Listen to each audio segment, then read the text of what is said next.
L'argument de pas mal de chasseurs de trophées, c'est de dire que comme ils vont tirer les individus aux grandes ramures, ils vont nettoyer la population des plus vieux individus et donc laisser la place aux plus jeunes et que du coup ils ont un certain rôle épurateur. Alors c'est tentant comme argument, mais c'est un petit peu trop simpliste et je vais vous expliquer dans cette vidéo pourquoi ça ne fonctionne pas.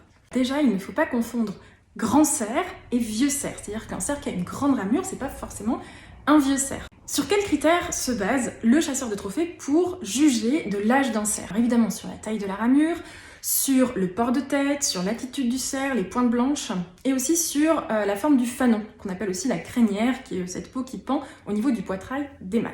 On va faire un petit exercice rapide, je vais vous montrer 4 photos de cerfs dont l'âge est parfaitement connu, vous donner quelques caractéristiques et on va essayer de deviner quel âge il a. Première photo, le corps est très massif, le fanon est imposant, la tête est assez basse, la ramure exceptionnellement massive et ramifiée, début de lunettes blanches. Ça peut faire penser à un cerf qui est plutôt dans la force de l'âge, bien mature. Ce cerf est mature mais il n'a que 7 ans. Deuxième photo, la ramure est plutôt longue, les pointes sont très blanches, les bois sont noirs et perlés, le jabot et le port de tête sont moyens. Quel âge a ce cerf? Eh bien, il n'a que 6 ans. On poursuit avec ce cerf qui est encore très massif, une encolure forte, une tête assez basse et une ramure exceptionnelle. Et ce cerf n'a que 7 ans. Enfin, nous voilà avec un cerf qui a un petit corps, une tête plutôt haute, une encolure mince, une ramure moyenne et équilibrée. Et ce cerf, il a 14 ans. Donc vous voyez que après 6-7 ans, en fait, les critères utilisés pour donner l'âge d'un cerf ne sont plus des critères fiables. Et il est tout à fait possible qu'un cerf de 6-7 ans présente une très grande ramure, beaucoup plus grande qu'un cerf de 14 ans, et du coup on va peut-être penser qu'il est plus vieux, alors que non. Pas forcément. Donc vous allez me dire, ok, mais les gestionnaires de chasse suivent les individus depuis leur plus jeune âge et connaissent l'âge de chaque cerf, donc ils sont capables de désigner que là c'est un bon trophée, non seulement il a une grande ramure, mais en plus il est assez âgé, et donc le tuer pourra servir à nettoyer la population et à laisser la place aux plus jeunes. C'est faux pour 2 raisons. Et les vrais vieux cerfs n'intéresse pas les chasseurs de trophées. Il arrive un âge où le cerf, effectivement, est réellement vieux et ça se reconnaît parce qu'on dit qu'il ravale. Il a des bois qui régressent, qui peuvent être dissymétriques et là, effectivement, c'est un vrai vieux cerf. De toute façon, le tuer pour l'argument ça va nettoyer la population des vieux individus, c'est pas forcément vrai parce que ce cerf-là qui ravale, qui est réellement vieux, en général, il a beaucoup moins accès aux femelles, il a déjà laissé sa place aux plus jeunes, il n'est pas nécessaire de le tuer. La deuxième raison qui explique que non, la chasse au trophée, même si on connaît l'âge du cerf qu'on tire, n'est pas nécessaire à la bonne gestion des populations pour laisser la place aux plus jeunes, etc.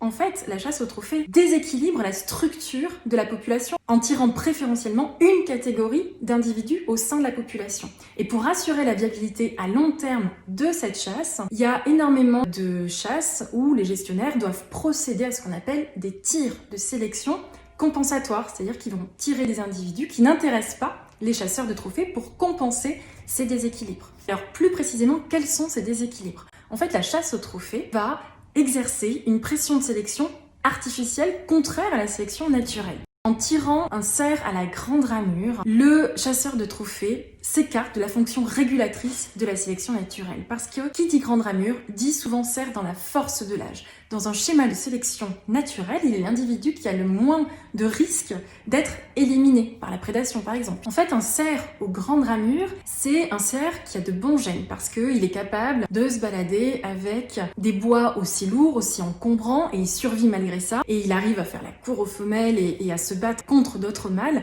Donc au contraire, c'est un cerf qui est génétiquement précieux dans la population. Donc les traits morphologiques qui sont visés et donc éliminés par le chasseur de trophées, c'est au contraire des traits morphologiques qui sont conservés par l'évolution. Les chasseurs de trophées, via leur prélèvement très sélectif, peuvent aussi favoriser la propagation de bois qui en temps normal ne seraient pas retenus par la sélection naturelle, c'est-à-dire les petits bois, puisqu'en éliminant les cerfs aux grands bois, ils favorisent l'accès aux femelles aux cerfs aux petits bois, et donc ils favorisent la dispersion des gènes codants pour des petits bois au sein de la population. Encore une fois, Le chasseur de trophées, de par son action, s'éloigne de la fonction régulatrice de la sélection naturelle et de ce que fait en temps normal l'évolution. Les articles scientifiques montrant l'impact de la chasse aux trophées sont nombreux. Il y a notamment des articles qui montrent des effets sur la diminution de la taille des bois.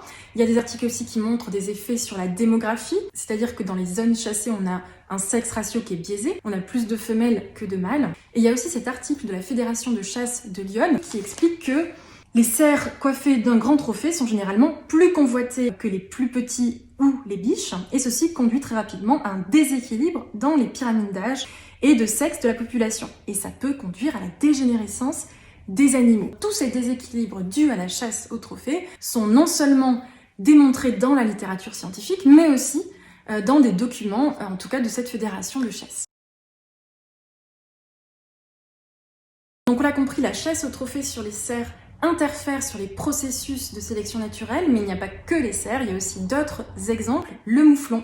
C'est une étude qui a été faite notamment par l'ancienne Office national de la chasse. Elle a montré que la pression de chasse au trophée a eu un impact sur la morphologie des mâles. Leurs cornes se sont rapprochées, et puis la circonférence aussi des cornes a diminué. Et l'article dit que ces changements morphologiques seraient en partie dus à la pression sélective de chasse au trophée. Donc je vous l'ai dit, pour assurer la viabilité de cette chasse au trophée, qui est aussi devenue un business, les gestionnaires ont souvent recours à des tirs de sélection compensatoires pour compenser ces effets néfastes. Ça consiste à tirer les jeunes mâles qui ne sont pas prometteurs au niveau de leur trophée pour laisser augmenter dans la population, de manière totalement artificielle, les trophées les plus grands. Et ça consiste aussi à tirer les femelles pour contrer ce sexe ratio biaisé.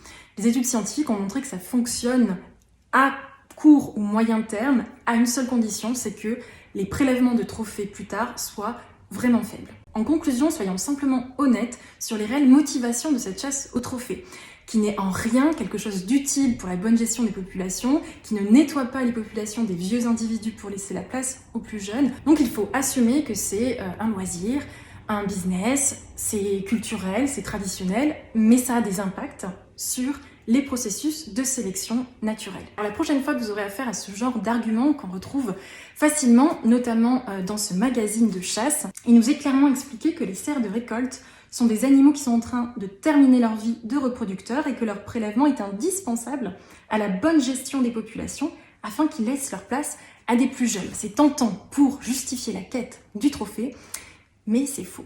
C'est faux. Je ne sais pas qui vous a dit ça, mais c'est faux. Je ne sais pas pourquoi vous pensez que c'est vrai, parce que c'est faux.